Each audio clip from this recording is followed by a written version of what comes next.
नमस्कार, AP teaching classes में एक बार आपका फिर से स्वागत है। 2000 प्लस क्वेश्चन की सीरीज़ में आज हमारी क्लास नंबर 15। आई होप आप सब बहुत अच्छे होंगे और अच्छे से अपनी तैयारी कर रहे होंगे, ठीक है, ताकि जो है आप आगामी परीक्षा में जो है अच्छा स्कोर कर सकें।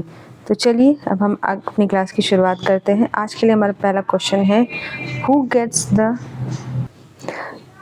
The first Param Vir Chakra award. ठीक है, आपसे पूछ रहा है कि पहला परमवीर चक्र पुरस्कार किसे मिला था। आपके पास ऑप्शन है सोमनाथ सिंह शर्मा, जोगिंद्र सिंह, जादूनाथ सिंह, शैतान सिंह। ठीक है, देखिए परमवीर चक्र के बारे में पहले जान लीजिए। ये सर्वोच्च सैन्य पुरस्कार होता है, सर्वोच्च सैन्य पुरस्कार। ठीक है,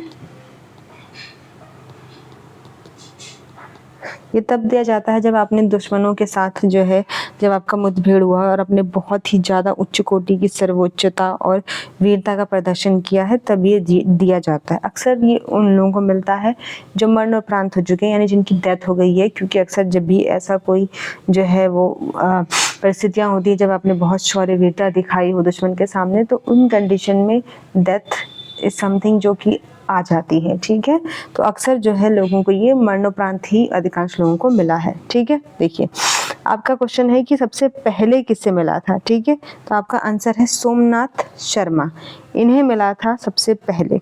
ठीक है, कुमायूं रेजिमेंट के जो हैं ये एक तरीके से आप समझ लीजिए कि सैनिक थे, जहाँ पे उन्होंने मतलब जो है काफ़ी वीरता जो है शो की थी, जिसके कारण उन्हें जो है ये सम्मान मिला था। अगर आपसे पूछे कि कौन से रेजिमेंट से संबंधित थे, तो कुमायूं रेजिमेंट से संबंधित थे। ठीक है, इस जो पुरस्कार है परमवीर पुरस्कार की शुरुआत हुई थी 26 जनवरी 1950 से। ठीक है, देखिए एक बार फिर से समझ लेते हैं। देखिए पहला परमवीर चक्र पुरस्कार सोमनाथ शर्मा को मिला था 26 जनवरी 1950 से इस पुरस्कार की शुरुआत हुई थी। कुमायूं रेजिमेंट से संबंधित थे।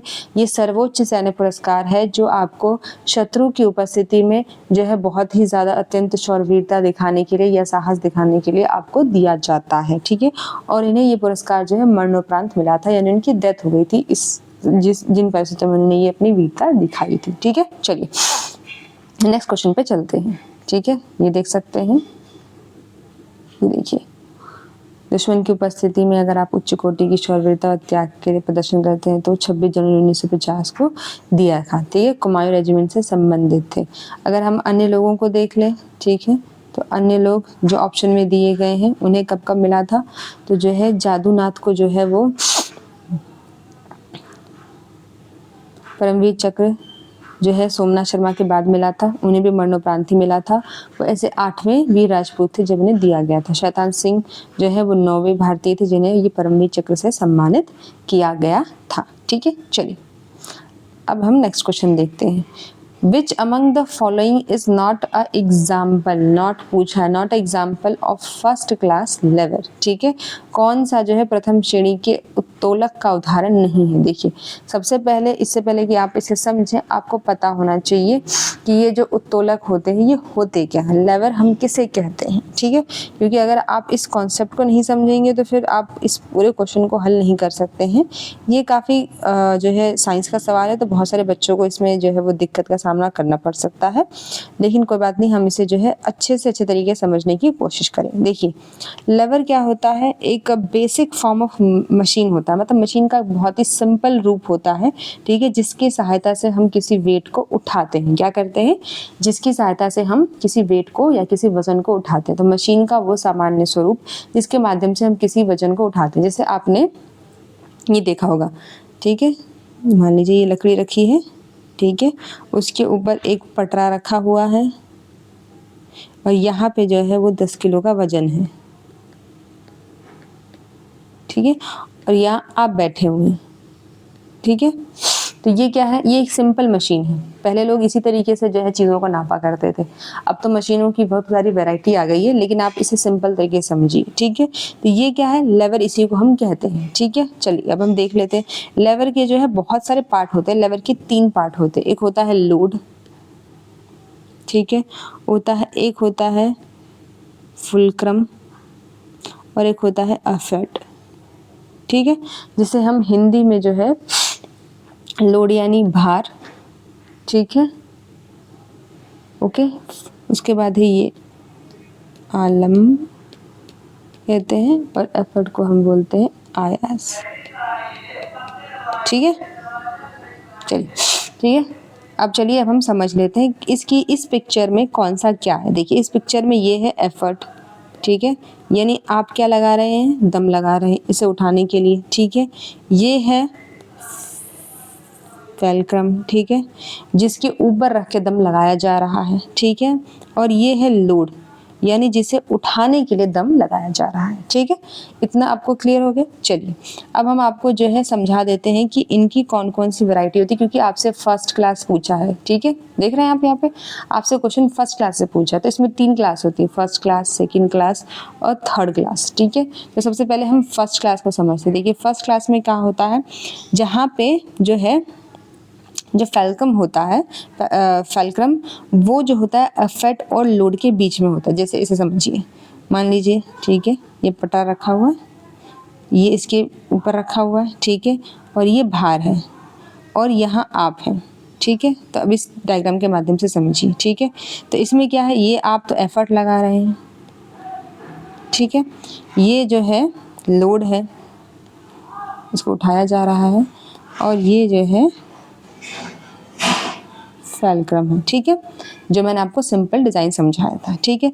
तो इसमें क्या है, फर्स्ट श्रेणी में क्या होता है, ये बीच में होता है, ठीक है। एफर्ट और लोड के बीच में जब फैलक्रम पाया जाए तो उसे हम बोलते हैं फर्स्ट क्लास की श्रेणी, ठीक है। चलिए अब हम दूसरी क्लास की श्रेणी समझ लेते। देखिए दूसरे क्लास में क्या होता है, जब जो है एफर्ट, जब लोड जो होता है फैलक्रम और एफर्ट के बीच में पाया जाता है, जब लोड जो होता है फैलक्रम और एफर्ट के बीच में पाया जाता है। कैसे, देखिए ये है फैलक्रम, ठीक है, ये इसके ऊपर उन्होंने हल्का सा कोने का पटरा सा रखा, इसके ऊपर लग दिया रोड, और यहाँ आप खड़े हैं पकड़ के इसे, ठीक है। तो आप हो गए एफर्ट, ठीक है, ये हो गया फैलक्रम और ये हो गया लोड, ठीक है। जब आप ऐसी कोई भी मशीन देखें, ठीक है, आप मतलब एक पिक्चर डायग्राम ड्रॉ कीजिए ना। आपने ये मशीन देखी होगी, ठीक है, इस तरीके की चीज़ें आपने जो है लोग बोझा वगैरह उठाते तो आपने देखा होगा, ठीक है। ये देखिए इसमें एफर्ट यहाँ है, लोड बीच में है, फैलक्रम ऐसे, तो ये सेकंड श्रेणी होगी, ठीक है। चलिए अब थर्ड श्रेणी की परिस्थितियों को देख लें। थर्ड श्रेणी में कैसे वर्क करता है। देखिए थर्ड में क्या होता है, जब एफर्ट होता है फैलक्रम और लोड के बीच में। कैसे, देखिए ये है आपका फैलक्रम, ठीक है, ये आपका पटरा है, ये आपका लोड है, ठीक है, और ये आप हैं, आप यहाँ बीच में इसको पकड़ के खड़े हैं, ठीक है। तो ये हो गया लोड, ठीक है, ये हो गया एफर्ट और ये हो गया फैलक्रम, ठीक है। मैंने आपको तीनों परिस्थितियां बता दी। अब मैं आपको इन तीनों का एग्जाम्पल बताती हूँ, ठीक है। जैसे ही मैं आपको इन सब का एग्जाम्पल बताऊंगी, आपको ये जो है बहुत ही ज़्यादा पहले की तुलना में और ज़्यादा क्लियर हो जाएंगी, ठीक है। देखिए सबसे पहले हम फर्स्ट का एग्जाम्पल पढ़ लेते हैं, ठीक है। देखिए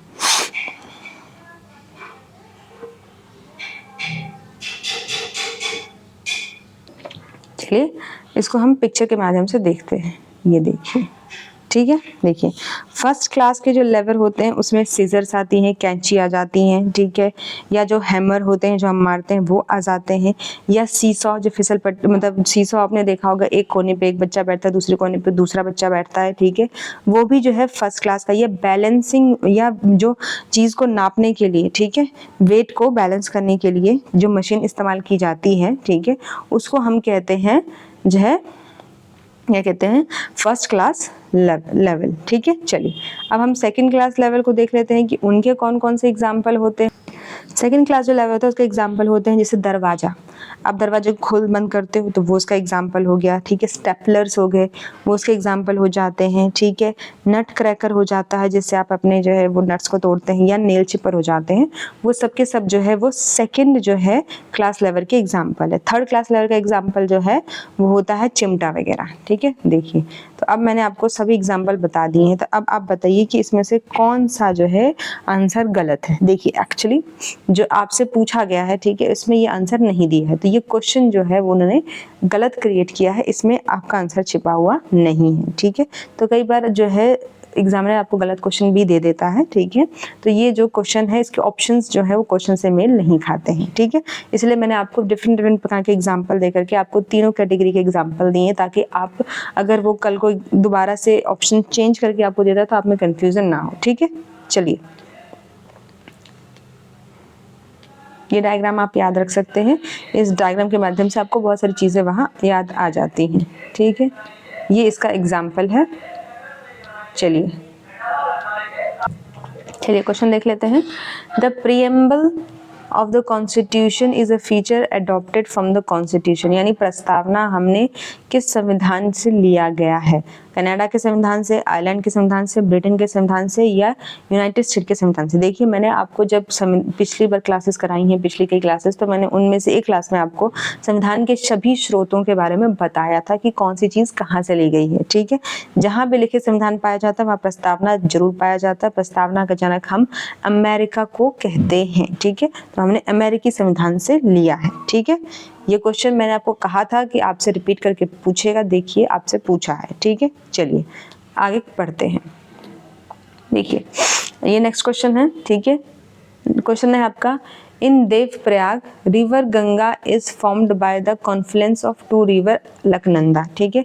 देवप्रयाग में गंगा नदी दो नदियों के संगम से बनती है, एक तो अलकनंदा है और दूसरी आपसे पूछ रहा है, एक नाम उसने आपको दे दिया है कि एक नदी तो अलकनंदा नदी है, दूसरी नदी कौन सी है जो अलकनंदा नदी के साथ मिल करके देवप्रयाग का निर्माण करती है, ये आपसे सवाल में पूछा है। तो अब आपको बताना है, ठीक है।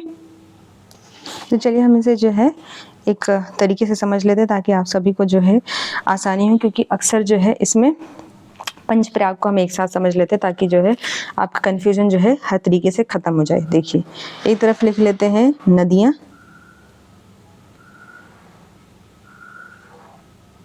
एक्सक्यूज मी, चलिए एक तरफ लिख लेते हैं नदियाँ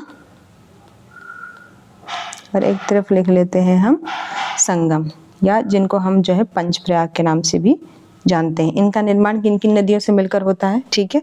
आपका एक ही बारे में डाउट क्लियर हो जाएगा। देखिए सबसे पहले आता है, अगर अलकनंदा देखिए सब में कॉमन रिवर है, ठीक है, क्योंकि इसी नदी से मिलकर के बाकी सभी जो है इसी नदी में अन्य नदी मिलकर के जो है डिफरेंट प्रकार के प्रयाग का निर्माण करती हैं, ठीक है।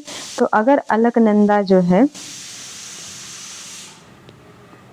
पिंडर नदी से मिल जाती है, ठीक है, जिसे पिंडारी भी कहते हैं, तो जो है कर्ण प्रयाग का निर्माण होता है, ठीक है। किस प्रयाग का निर्माण होता है? कर्ण प्रयाग का निर्माण।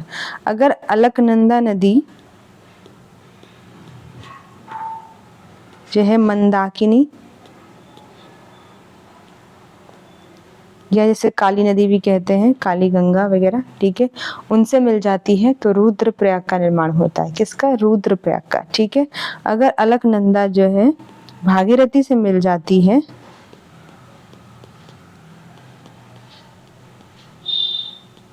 तो देव प्रयाग का निर्माण होता है, ठीक है। अगर अलकनंदा जो है वो धौली गंगा से मिल जाती है, अलकनंदा प्लस धौली गंगा, ठीक है, तो विष्णु प्रयाग का निर्माण होता है। कौन से प्रयाग का निर्माण होता है? विष्णु प्रयाग का निर्माण होता है। अगर अलकनंदा जो है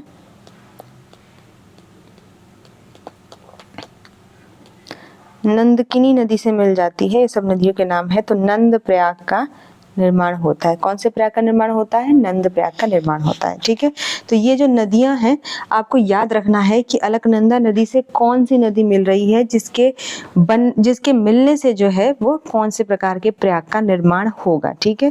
तो अब जो आपसे क्वेश्चन में पूछा गया, आपसे क्वेश्चन में देव प्रयाग पूछा गया है, तो अगर आप इसको याद रखेंगे, ये जो है ये जो टेबल है अगर आप इसे याद रखेंगे तो आप इस क्वेश्चन को आसानी से हल कर लेंगे। तो अलकनंदा किस नदी से मिलेगी तब देव प्रयाग बनेगा? तो भागीरथी नदी से मिलेगी तब देव प्रयाग का निर्माण होगा। देखिए आपसे क्वेश्चन में दो नदियां पूछी हैं, एक नदी अलकनंदा बता दिया गया है। अब देव प्रयाग का निर्माण कराना है तो अलकनंदा जो है जब भागीरथी नदी के साथ मिलेगी तब देव प्रयाग का निर्माण होगा, ठीक है। चलिए आगे बढ़ते हैं। देखिए नेक्स्ट क्वेश्चन है, निर्गुणी लावणी आमतौर पर प्रकृति में कैसी है। ठीक है, आपसे निर्गुणी लावणी जो है एक नृत्य है, आपसे उसकी प्रकृति पूछ रहा है किस प्रकार की है। देखिए, सबसे पहले आप समझ लीजिए कि ये जो निर्गुण लावणी है, यानी ये जो लावणी जो है, ये डांस फॉर्म है कहाँ का। ठीक है, तो ये महाराष्ट्र का डांस फॉर्म है। ये आपने जो है वो टीवी सीरीज आती रहती हैं, उसे आपने देखा होगा। ठीक है, महाराष्ट्र लोगों को साड़ी पहन के, जो है नाक में नथ पहन के बढ़िया से सवर के वो लोग डांस करते हैं। ठीक है, तो लावणी जो है वो एक नृत्य है। ठीक है, इसको पहले हम जो है आपको इस माध्यम से समझाते हैं। ये देखिए, ये है लावणी नृत्य, आपने देखा होगा। ठीक है, अब आई होप आपको ये क्लियर पिक्चर आपके माइंड में होगी। चलिए अब समझ लेते हैं कि लावणी नृत्य जो है किस प्रकार से काम करता है। तो ये महाराष्ट्र का नृत्य है। ठीक है, लावणी कहाँ का नृत्य है? महाराष्ट्र का नृत्य है। ठीक है, महाराष्ट्र का नृत्य है ये।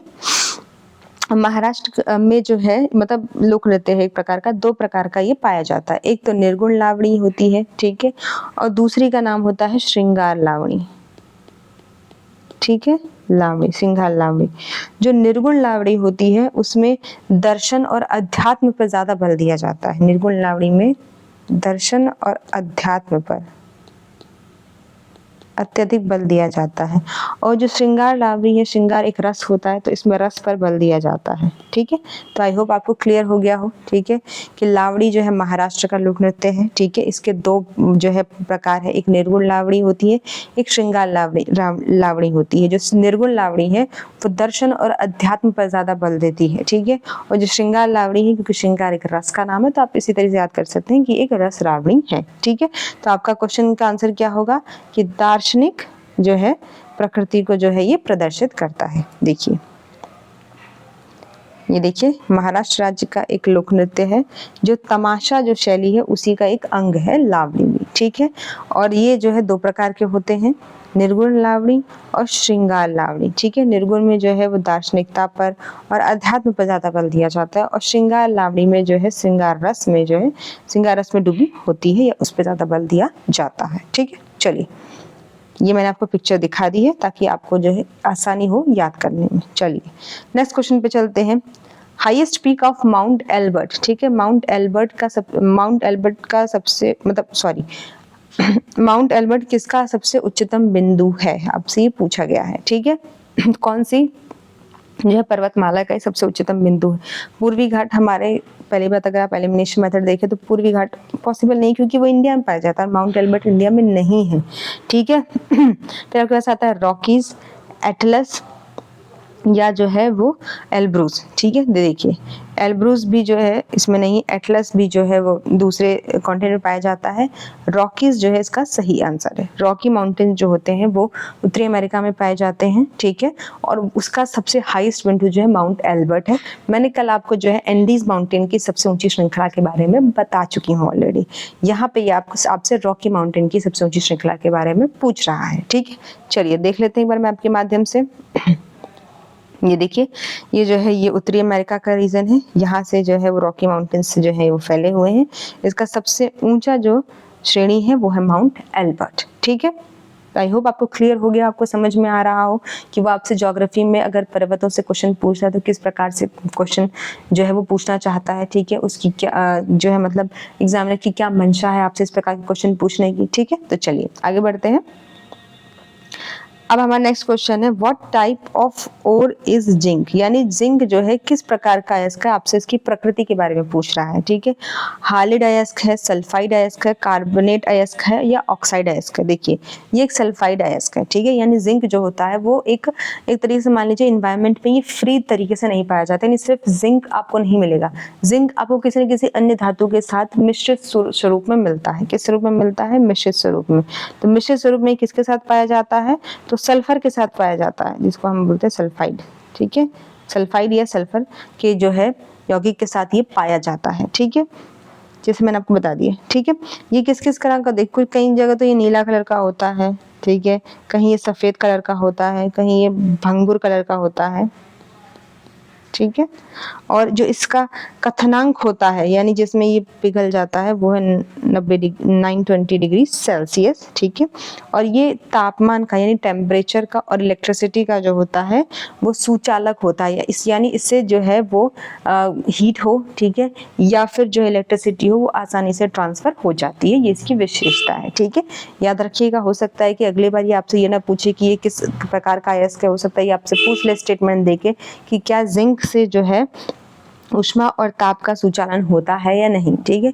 तो अगर आपने यहीं पे एक चीज़ को क्लियर कर लेंगे तो नेक्स्ट टाइम आपको जो इस प्रकार की गलतियां नहीं होंगी, ठीक है। चलिए एक्सप्लेनेशन को देख लेते हैं। ये देखिए, जिंक एक सल्फाइड अयस्क है, ठीक है। इसकी प्रकृति जो होती है कि मुक्त अवस्था में नहीं पाया जाता है, ठीक है। और ये मुख्यतः जो है नीला कलर का, सफेद कलर का, कड़ा कलर का, भंगुर कलर का होता है, ठीक है। इसका कथनांक मैंने आपको बता दिया है, ठीक है। और उसके बाद जो है ये ऊष्मा और विद्युत का जो है वो सुचालक होता है, ठीक है। अन्य जानकारी आप इस स्लाइड से जान सकते हैं। चलिए आगे बढ़ते हैं। ये देखिए, ये है जिंक, ये ऐसा दिखता है। आप में से कईयों ने हो सकता है कि इसे देखा भी हो, ठीक है। चलिए आगे बढ़ते हैं। नेक्स्ट क्वेश्चन है, there is a famous dance associated with Kokli. Kokli के साथ कौन सा प्रसिद्ध नृत्य जो है जुड़ा हुआ है, यानी आपको बताना है कि कोकली जो डांस फॉर्म है वो निम्नलिखित में से किस राज्य से जुड़ा हुआ है। त्रिपुरा में होता है, मेघालय में होता है, लक्षद्वीप में होता है या मणिपुर में होता है। किस में जो है इस डांस फॉर्म को जो है वो किया जाता है। देखिए, इसे जो है लक्षद्वीप में जो है किया जाता है, ठीक है। लक्षद्वीप में दो नृत्य प्रसिद्ध है, एक तो कोकली है, ठीक है, और दूसरा जो है उसका नाम है परिचकली, ठीक है। देखिए ऐसे लिखते हैं, परिचकली, ठीक है। कोकली, परिचकली, ठीक है। ये दो नृत्य हैं जो लक्षद्वीप में फेमस है, ठीक है। अब देखिए, दोनों ही क्या है, सामूहिक नृत्य हैं। याद रखिएगा, दोनों ही सामूहिक नृत्य हैं और दोनों ही जो है वो पुरुषों द्वारा किए जाते हैं, ठीक है। बस अंतर ये है कि कोकली में क्या है, लकड़ी की एक जो लकड़ी से बनी हुई एक डंडा टाइप का होता है छोटा सा, उससे वो बजा करके उसमें जो है साउंड उत्पन्न करते हैं। और परिकली में वो लकड़ी की जो तलवार होती है ना, ठीक है, उससे जो है वो इस डांस फॉर्म को लोग प्रैक्टिस करते हैं, ठीक है। लकड़ी की तलवार से करते हैं, ठीक है। ये बस इन दोनों में अंतर है, ठीक है, कि एक लकड़ी से, मतलब लकड़ी की छोटी सी लकड़ी होती है, जैसे डांडिया देखा है आपने, वो लकड़ी से ही बना होता है, तो वैसे ही प्रकार का ये लोग नृत्य पुरुषों द्वारा किया जाता है। और परिचकली में वो लकड़ी से बनी तलवार से नृत्य करते हैं, ठीक है। चलिए देख लेते हैं। ये देखिए, ये आप देख सकते हैं, ये देखिए लकड़ी का बना हुआ है, ये इनके हाथ में है, इसी को बजा बजा के ये लोग जो है उस धुन को जो है वो उत्पन्न करते हैं, ठीक है। लक्षद्वीप का ये डांस फॉर्म है। चलिए इसको देख लेते हैं। ये देखिए, कोकली और परिचकली लक्षद्वीप के दो लोकप्रिय कला स्वरूप हैं, ठीक है। पुरुषों द्वारा जो है दो छड़ियों को निकालने से जो है एक लयबद्ध संगीत बनाया जाता है, ठीक है। और परिचकली जो होती है, ठीक है, वो जो है कलारी वाद्य पर आधारित है। इसमें सामूहिक रूप से जो है तलवार की यानी लकड़ी की तलवार का इस्तेमाल करके और ढाल लेकर के जो है इसको जो है आमने सामने घुमाया जाता है, ठीक है। चलिए आगे चलते हैं। हमारा नेक्स्ट क्वेश्चन है, Char Minar is situated on the east bank of which river along the Mecca Masjid. यानी जो चार मीनार, ठीक है, जो कि मक्का मस्जिद के पास है, ठीक है, वो किस नदी के पूर्वी तट पर स्थित है। यानी चार मीनार जो मक्का मस्जिद के साथ लगा हुआ है वो किस नदी के पूर्वी तट पर स्थित है, आपसे पूछा है। कृष्णा नदी के, मूसी नदी के, महानदी के या तापी नदी के, ठीक है।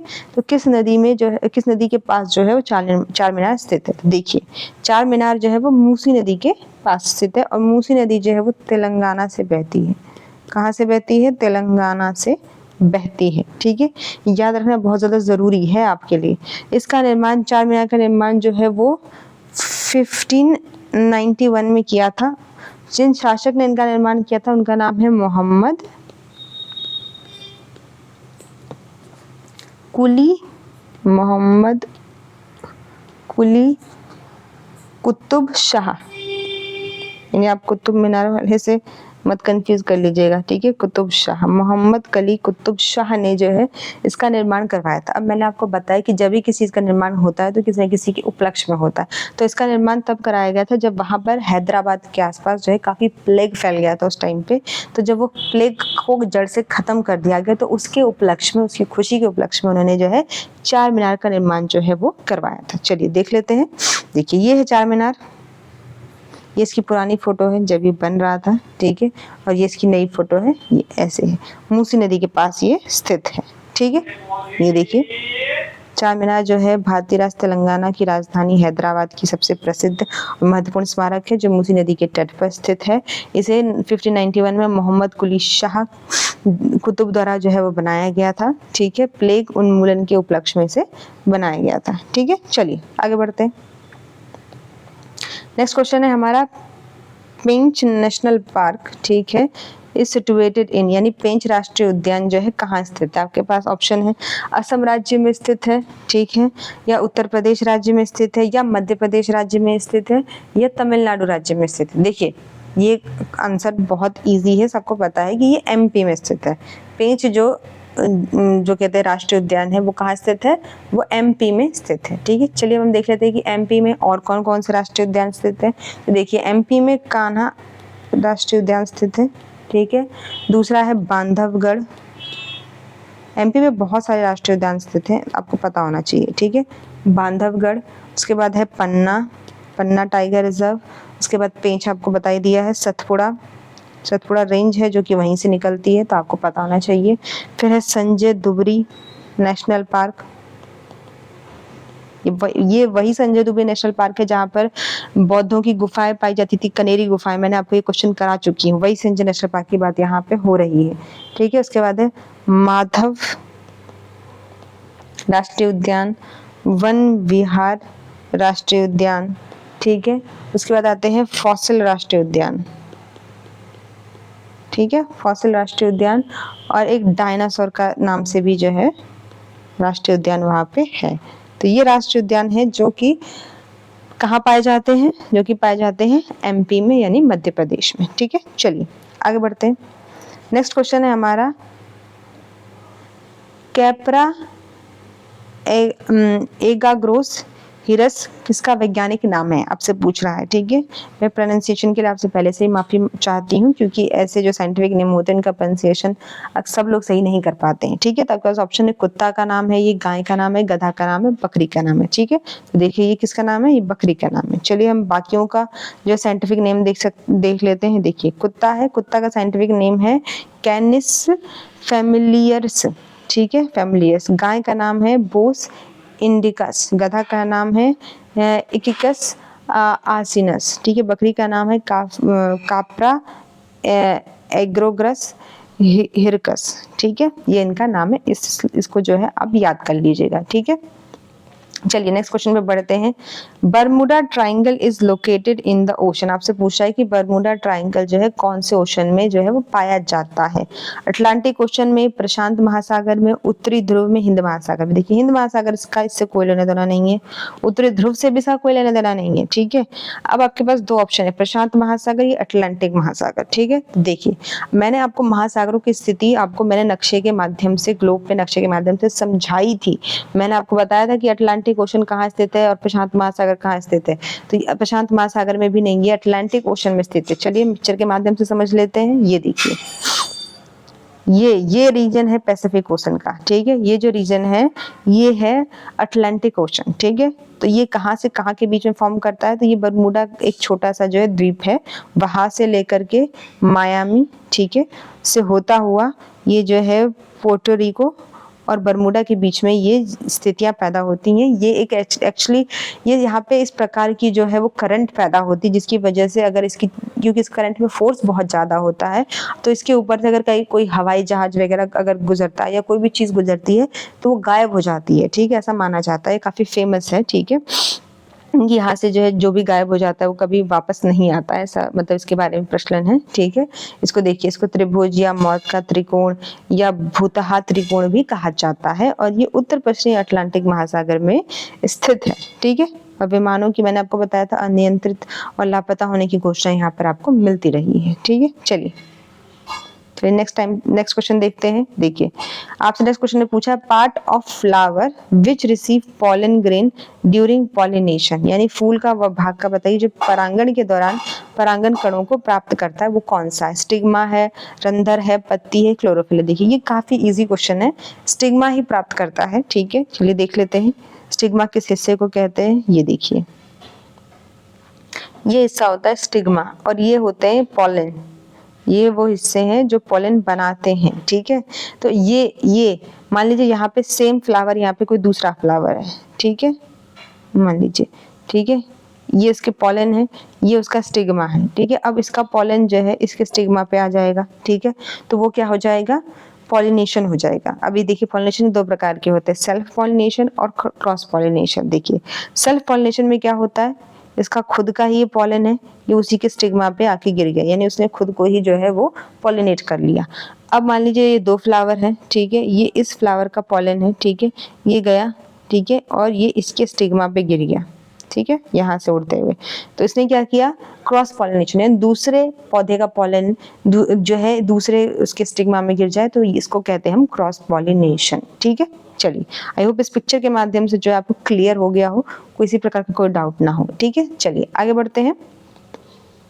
ये वही एक्सप्लेनेशन है जो मैंने आपको सुनाया है। ठीक है, चलिए नेक्स्ट क्वेश्चन देख लेते हैं। ये भी काफी इजी क्वेश्चन है कि आपसे पूछ रहा है कि जो केसर है, ठीक है, उसके किस हिस्से से प्राप्त होता है, यानी केसर पौधे के किस हिस्से से आपको मिलता है। तना से नहीं मिलता है, ना बीज से मिलता है, ना छाल से मिलता है, वो स्टिग्मा से मिलता है। देखिए ये केसर का पौधा है, इसका स्टिग्मा है, इसी को इकट्ठा करके जो है लोग बेचते हैं। इसकी कीमत बहुत होती है, क्यों? क्योंकि एक पौधे में मुश्किल से 3 या 4 ही निकलता है, एक फूल में, नॉट पौधे में, एक फूल में जो है मुश्किल से 3 या 4 ही स्टिग्मा होते हैं, इसलिए इसकी कीमत बहुत ज्यादा है। ठीक है, तो चलिए आगे बढ़ते हैं,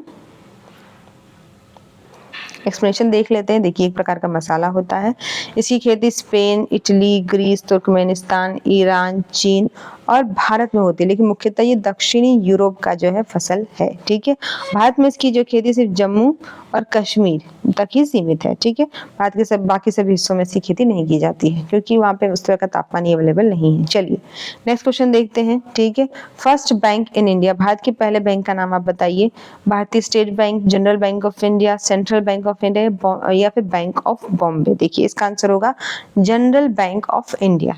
ठीक है, चलिए अब हम कुछ चीजें एक्सप्लेनेशन के माध्यम से समझ लेते हैं, तो आपको ज्यादा क्लियर हो जाएंगी। देखिए सबसे पहले भारत का पहला व्यापारिक बैंक हम जनरल बैंक ऑफ इंडिया को कहते हैं, जिसकी स्थापना 1786 में हुई थी। कब हुई थी? 1786 में। अब देखिए ये तब का बैंक है जब अंग्रेजों ने अभी तक कोई बैंक नहीं बनाया था, तो अंग्रेजी शासन के आने से पहले जो बैंक बना था, ठीक है, अंग्रेजी शासन से पहले भी हमारे पास एक बैंक था, उस बैंक का नाम है जनरल बैंक ऑफ इंडिया, जिसकी स्थापना 1786 में हुई थी। फिर ईस्ट इंडिया कंपनी आई, उसने बैंक ऑफ बॉम्बे बनाया जो है 1840 में, फिर बैंक ऑफ मद्रास बना दिया उसने 1843 में, फिर बैंक ऑफ कलकत्ता बनाया उसने 1806 में।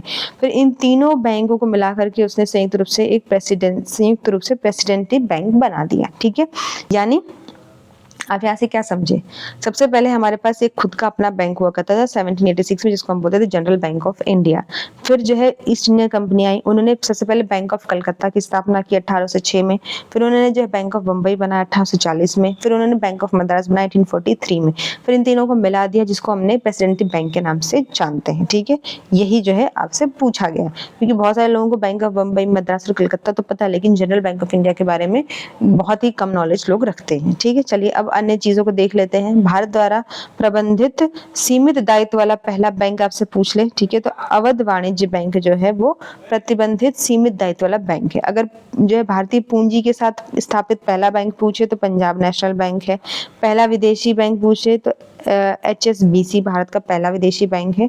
और आपसे पूछे ISO सर्टिफिकेट प्राप्त वाला पहला बैंक तो कनेरा बैंक है। ठीक है, ये जो है ISO सर्टिफिकेट जो मतलब जो बैंक अच्छा परफॉर्मेंस देते हैं उन्हें दिया जाता है। ठीक है, चलिए आगे बढ़ते हैं। ठीक है।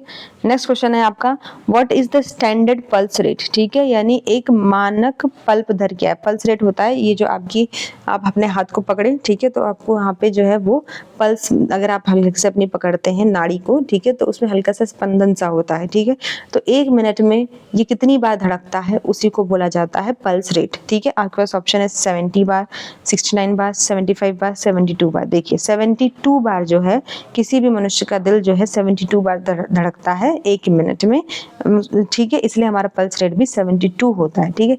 लेकिन देखिए ये जो है डिफरेंस भी करता है हमारे ऑक्सीजन के इनटेक और कार्बन डाइऑक्साइड के आउटटेक पर। अगर कुछ लोग ज़्यादा मात्रा में ऑक्सीजन इनटेक करते हैं तो उनकी पल्स रेट ज़्यादा होती है, ठीक है।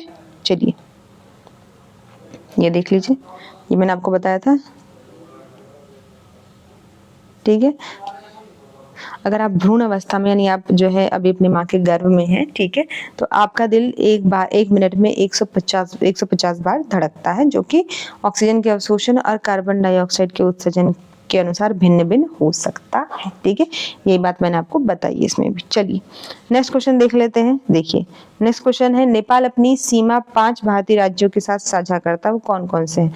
सिक्किम है, पश्चिम बंगाल है, बिहार है, यूपी है, और एक अन्य राज्य पूछ रहा है कि अन्य कौन सा राज्य है जो शेयर करता है। देखिए ये क्वेश्चन मैं आपको ऑलरेडी करा चुकी हूँ, मैंने आपको भारत के सभी पड़ोसी राज्यों के साथ लगी होने वाली सीमा किसके साथ सबसे ज्यादा लगती है ये सीमा, ये मैं आपको क्वेश्चन ऑलरेडी करा चुकी हूँ, तो आपके लिए आंसर करना बहुत ईजी होगा। इसका आंसर है उत्तराखंड, ठीक है, इसके साथ जो है नेपाल की सीमा लगती है, ठीक है। चलिए आगे बढ़ते हैं। Which of the following is also known as yellow festival, किसको येलो फेस्टिवल के नाम से जाना जाता है। बसंत पंचमी, महाशिवरात्रि, लोसर या पोंगल। ये मैंने क्वेश्चन आपको कराया है, ठीक है। बसंत पंचमी को हम जानते हैं जो है येलो फेस्टिवल के नाम से। इसमें हम लोग क्या करते हैं जो है, इसको सरस्वती पूजा भी इसी दिन की जाती है, सरस्वती माता की पूजा, ठीक है।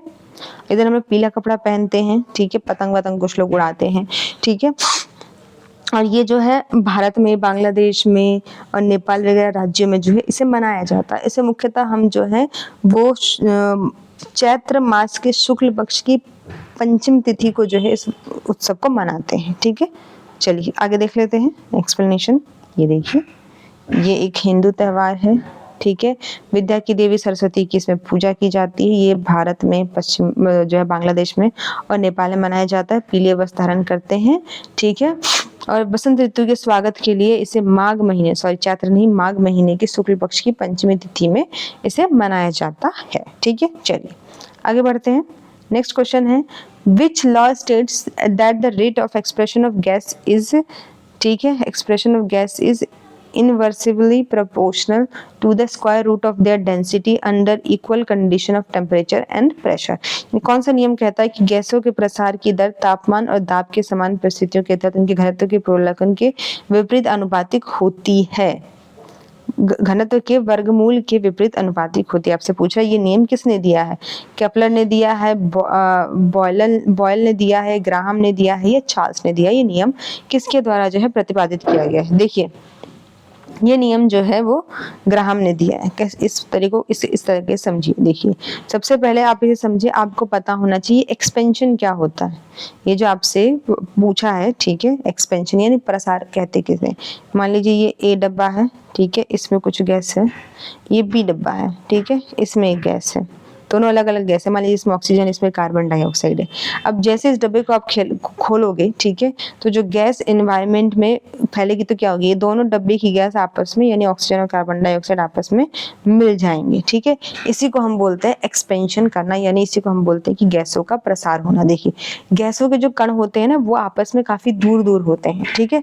क्यों? क्योंकि जिनके भी कण, ठीक है, हर चीज ऑब्जेक्ट जो होती है वो एटम से मिलकर बनी होती है, ठीक है। जिनका एटम बहुत पास होता है, ठीक है, वो ठोस पदार्थों का एटम पास में होता है, ठीक है। सॉलिड जो भी चीज होती है उनके एटम्स में जो है घनत्व बहुत ज्यादा जो है वो बहुत ज्यादा होता है, इसलिए उनके कण बहुत ज्यादा पास में होते हैं। लिक्विड में जो है घनत्व हल्का सा कम होता है, इसलिए उनके कण जो कण होते हैं वो हल्का थोड़ा दूर होते हैं। जो गैसों का घनत्व होता है वो सर्वाधिक होता है क्योंकि उसमें जो आइटम्स हैं वो काफी ज्यादा दूर दूर होते हैं, ठीक है।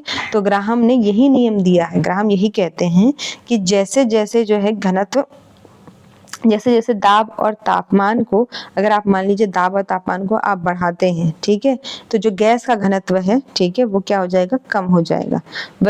ये जो आपके यहाँ पे लिखा है विपरीत आनुपातिक, ठीक है, इसका मतलब यही होता है कि दाब और तापमान अगर बढ़ेगा, ठीक है, तो जो उसका घनत्व है वो कम हो जाएगा, ठीक है। अगर ये आनुपातिक होता तो तापमान बढ़ने के साथ साथ घनत्व जो है वो भी बढ़ता। यही जो है आपको सिंपल लैंग्वेज में यहाँ पे जो है समझाया गया, यही जो है ग्राहम का नियम भी है, ठीक है। चलिए आगे बढ़ते हैं। उन्होंने 1833 में जो है इस नियम को दिया था, ठीक है। चलिए नेक्स्ट क्वेश्चन देख लेते हैं। ये आज का हमारा लास्ट क्वेश्चन है। एब्रीविएशन ऑफ MSWM, ठीक है, इसका ये मतलब इसका फुल फॉर्म बताना है। इसका फुल फॉर्म क्या है? Municipal solid waste management, municipal and sanitization of waste management, management of sanitization and जो है waste municipality, municipal solid waste management क्या है? देखिए इसका आंसर है म्युनिसिपल सॉलिड वेस्ट मैनेजमेंट, ठीक है। ये जो है एक तरीके से आप मान लीजिए कि ये एक कार्यक्रम शुरू किया गया है, ठीक है, जो है किसके द्वारा शुरू किया गया है? तो यूएन द्वारा शुरू किया गया कार्यक्रम है, जिसमें जो सॉलिड वेस्ट होते हैं, यानी हमारे घरों से निकलने वाले या कारखानों से या हॉस्पिटल से निकलने वाले जो सॉलिड वेस्ट होते हैं, वो हमारे पर्यावरण को बहुत ज़्यादा जो है नुकसान पहुंचाते हैं। तो उनके निपटान के लिए, यानी या तो आप उनको रिसाइकिल कर लीजिए, या तो उनको डिकम्पोज कर लीजिए, या फिर उनकी मॉनिटरिंग कीजिए कि ये कैसे फेंके जा रहे हैं, सही तरीके से फेंक रहे हैं। जैसे कुछ लोग क्या होते हैं, कांच को ऐसे ही फेंक देते हैं। अब अगर कांच को आप ऐसे खुले में फेंक दो, किसी के पाँव के नीचे आ गया, ठीक है, तो उस इंसान को नुकसान पहुंचेगा नहीं। उसी तरह जो हम इंजेक्शन वगैरह फेंकते हैं, तो हम ये मेक श्योर करते हैं कि उसके ऊपर की जो कैप है वो लगी हो, ठीक है। दवाइयों को जो हम फेंकते हैं, तो हम ये मेक श्योर करते हैं, ठीक है, कि वो जो है एक्सपायरी डेट की हो चुकी हो, ठीक है, और वो बंद हो एक डब्बे में। ये ना हो कि खुले तौर पे जो है वो फेंके जा रहे हैं। यहाँ तक कि जैसे मान लीजिए हम कोई ऐसे इंजेक्शन या कोई ऐसी वस्तु फेंकते हैं, ठीक है, जिसमें बहुत ही ज़्यादा जो है वो रेडिएशन निकल रहा है, तो उसे भी हम जो है एक प्रकार के जो थैले में लपेट के उसे फेंका जाता है, ठीक है। इसी प्रक्रिया को हम बोलते हैं म्युनिसिपल सॉलिड वेस्ट मैनेजमेंट, ठीक है। चलिए तो इसी ये देख ले सकते हैं, ये देखिए, ठोस अवशिष्ट पदार्थ जो घरों, कारखानों और अस्पतालों से निकलता है, ठीक है, विश्व स्वास्थ्य संगठन द्वारा ये किया गया है इसकी, ताकि इसकी हम जो है रिसाइकलिंग कर सके, कंपोजिट कर सके, मॉनिटरिंग कर सकते हैं, या फिर इसकी डंपिंग कर सकते हैं, ठीक है। तो चलिए आज के साथ इसी के साथ हम आज की हमारी क्लास खत्म होती है। आई होप आपको क्लास पसंद आई हो। अगर आपको नोट्स वगैरह चाहिए है या PDF चाहिए इस क्लास की, तो आप हमसे जो टेलीग्राम चैनल के माध्यम से जुड़ सकते हैं, ठीक है। किसी भी क्वेश्चन को लेकर के अगर आपको डाउट है, आपको लगता है कि आपको सही से समझ में नहीं आया, तो आप जो है मेरी वीडियो पर कमेंट करके जो है अपने डाउट्स को क्लियर कर सकते हैं, और मैं आपको जो है नेक्स्ट वीडियो में उसको और अच्छे तरीके से एक्सप्लेन करने की कोशिश करूंगी, ठीक है। तो इसी के साथ चलिए आज की क्लास हम खत्म करते हैं। अब आपसे कल मिलेंगे। Take care, thank you.